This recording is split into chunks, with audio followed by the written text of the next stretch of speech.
adik-adik sehat semua ya. Harus selalu sehat dan tetap ceria. Ketemu lagi dengan Kak Endah. Nah, saat ini kita memasuki minggu biasa ke-19. Betul nggak 19? Betul dong. Wah, bacaannya tentang apa ya? Siapa yang tahu? Ayo. Ya, betul. Yesus berjalan di atas air. Sebelum kita dengarkan cerita, kita harus apa dulu? Siapa yang tahu? Iya, jangan lupa. Kita harus berdoa. Yuk, kita berdoa ya. Siapkan hati. Ambil sikap doa yang baik. Lipat tangan. Dan pejamkan mata. Dalam nama Bapa dan Putra dan Roh Kudus. Amin. Terima kasih ya Tuhan, karena Engkau telah berikan kami kesehatan, sehingga hari ini kami bisa berkumpul dan mendengarkan firman-Mu.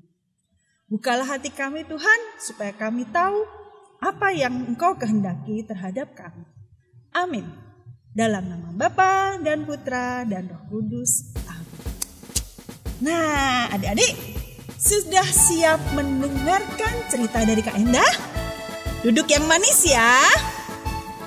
Nah, bacaan minggu biasa ke-19 diambil dari Injil Matius 14 ayat 22 sampai 33. Yesus berjalan di atas air.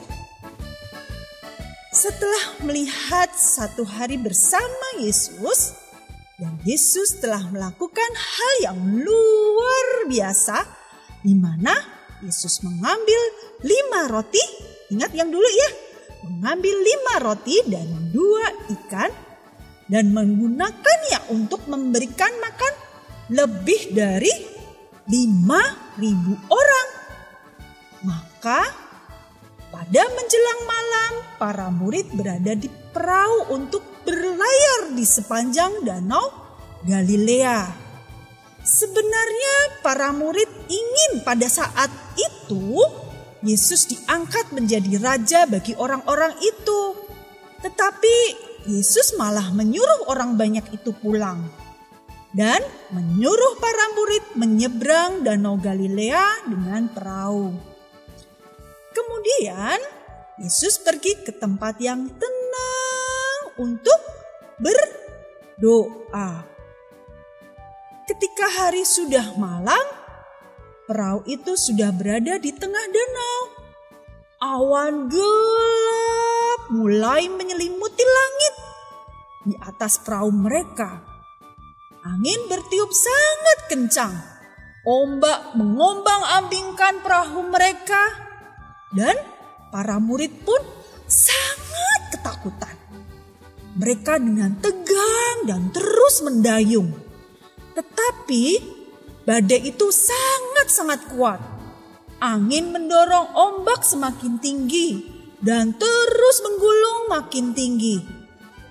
Perahu sudah sangat jauh dari pantai. Sesaat sebelum pagi, tapi hari masih sangat gelap. Yesus melihat perahu itu kepayahan untuk bergerak karena badai belum juga reda. Kira-kira jam 3 malam, Yesus pun datang kepada mereka, berjalan di atas air, hendak melewati mereka. Tiba-tiba para murid melihat sesosok orang melintasi air ke arah mereka. Mereka pun berteriak ketakutan, "Hantu!" Mereka takut melihat seseorang mendatangi mereka, berjalan di atas ombak, seolah-olah berada di tanah yang kokoh. Dan suara yang tidak asing berseru kepada mereka, "Tenanglah, aku ini, jangan takut." Lalu Petrus menjawab, "Tuhan, apabila Engkau itu, suruhlah aku datang padamu berjalan di atas air." Kata Yesus, "Datanglah." Yesus memberi isyarat kepada muridnya yang bersemangat dan kadang sembrono itu. Maka Petrus pun turun dari perahu dan berjalan di atas air mendapati Yesus. Petrus berjalan beberapa langkah.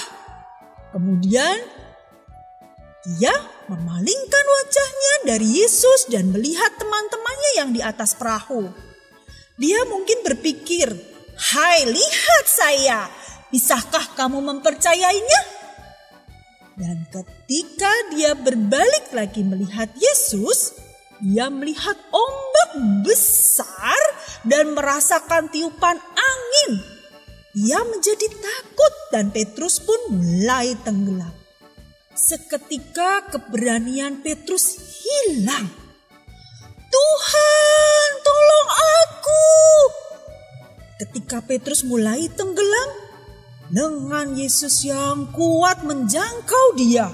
Yesus menggenggam tangan Petrus yang terulur dan mengangkatnya. "Hai orang yang kurang percaya," kata Yesus, "mengapa engkau bimbang?" Yesus menghendaki agar Petrus memperhatikan dia. Petrus harus terus percaya bahwa Yesus memiliki kuasa untuk menyelamatkannya. Yesus memeluk Petrus dan naiklah mereka ke perahu. Begitu Yesus di atas perahu, angin pun reda dan ombak tenang dan perahu itu pun berlayar dengan tenang ke seberang danau. Dan orang-orang yang ada di perahu menyembah dia. "Sesungguhnya engkau anak Allah." Hari ini Yesus berkata kepada kita, "Lihat aku di sini untuk menyelamatkan kamu. Kamu tidak bisa melakukan sendirian, tetapi jangan khawatir. Aku bisa menyelamatkan kamu. Teruslah rendah hati dan percayalah padaku." Nah, adik-adik, seru ya ceritanya tentang Yesus berjalan di atas air? Tuhan menghendaki kita tidak perlu takut, tidak perlu khawatir karena Tuhan pasti menemani kita, menyelamatkan kita di setiap saat, di setiap waktu, di saat kita senang, di saat kita susah. Tuhan selalu ada untuk kita. Nah, kita harus terus berdoa dan melakukan segala sesuatu untuk kemuliaan Tuhan. Terus rendah hati. Tadi Petrus sempat menengok ke belakang, ke arah teman-temannya, ya kan? Dia ingin menyombongkan diri bahwa dia hebat bisa berjalan di atas air. Sehingga Petrus tidak lagi melihat Yesus. Petrus melihat dirinya sendiri dengan kesombongannya bahwa ia bisa. Akhirnya apa coba tadi? Petrus tenggelam. Tuhan dengan kasih-Nya yang begitu luar biasa menolong Petrus, menggandeng dan memeluknya, menuntunnya menuju ke perahu. Nah, teruslah percaya bahwa Tuhanlah penyelamat kita. Dan kita harus apa tadi? Selalu rendah hati dan melakukan semua yang kita kerjakan, kita lakukan semata-mata untuk kemuliaan Tuhan. Terus semangat menjadi anak-anak Tuhan ya adik-adik. Ya, jangan lupa tadi apa? Selalu rendah hati dan lakukan semuanya untuk kemuliaan Tuhan. Nah, saatnya kita menyanyi. Yuk kita menyanyi. Tanganku. Yuk, bareng-bareng ya adik-adik, ikut ya, ikut nyanyi ya. Yuk.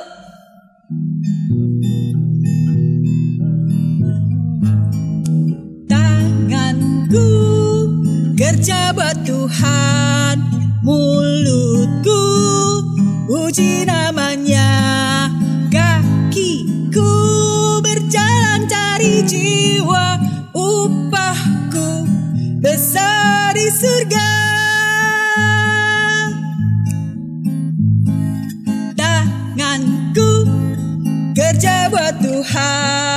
mulutku puji namanya. Kakiku berjalan cari jiwa, upahku besar di surga. Oke adik-adik, waktunya kita berpisah. Nantikan minggu depan ya. Tunggu Kak Endah dengan bacaan yang tentu berbeda. Harus tetap jaga kesehatan, tetap semangat. Tuhan memberkati. Tanganku kerja buat Tuhan, mulutku puji namanya. Kakiku berjalan cari jiwa, upahku besar di surga. Adik-adik tersayang, jangan lupa saksikan Bina Iman Anak lihat di channel YouTube Gereja Santo Matius Penginjil Bintaro. Jangan lupa subscribe, like, share, komen, dan bunyikan lonceng. Ditunggu ya.